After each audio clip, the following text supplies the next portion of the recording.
Hey, party people, this is Jeremy from Jambalaya Plays Games. We are at Origins 2018, still at the Flood Game Gates booth, and we're looking at this expansion, the Sagrada Passion. We're still with Ben over here. Smiles for days, by the way.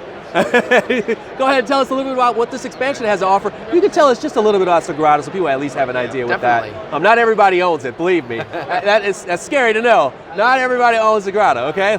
Hopefully soon. I know, hopefully soon. Go ahead and tell us a little bit about it and then like this expansion. Yeah, Sagrada is a dice drafting game where we're each building our own stained glass window. Yeah. It's got a nice puzzly feel to it where we're placing dice on our board, matching restrictions, and being sure to never put two dice of the same color number next to each other.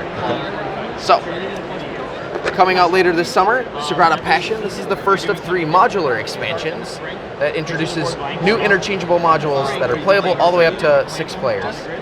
In this expansion, we introduce new objectives that are based on symmetry and balance, among others. Okay. We introduce new player powers called inspirations. These will be unique powers where players will be able to do things like gain more favor tokens or store a die till the future, and so on.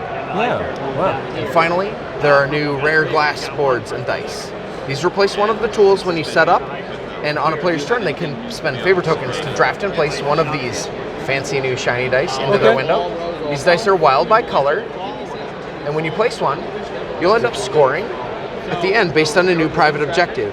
These private objectives care about the dice that are, in this case, in the same row as your rare glass die. Oh, wow. Or maybe adjacent to it, surrounding it by color and so on. Oh. So all sorts of new options. There are 6 of these new rare glass boards. They provide a different way to draft and place these dice, changing their cost by what dice are in the top row, for example, or if you pull one later, they end up being cheaper, and so on. Wow. So all of this is going to be available later this year, early August, and this will be, again, the first of 3 modular expansions, so more to come next year as well. Wow, more to come. Oh, yeah. Wow, this is, wow, this game is getting big. Any chance you're going to have like a deluxe box of this one right here? That may be in the future. That may be in the future. All right, until then, we have the Passion, Sagrada Passion. Thank you so much for telling us a little bit about this game. It's really exciting here, man. I'm happy to hear the long game of this one here. You're definitely working it in. All right, party people, this is Jeremy. Once again, Jambalaya Plays Games, Origins 2019, and that was Sagrada, the Passion expansion. Stay tuned for more coverage from Origins.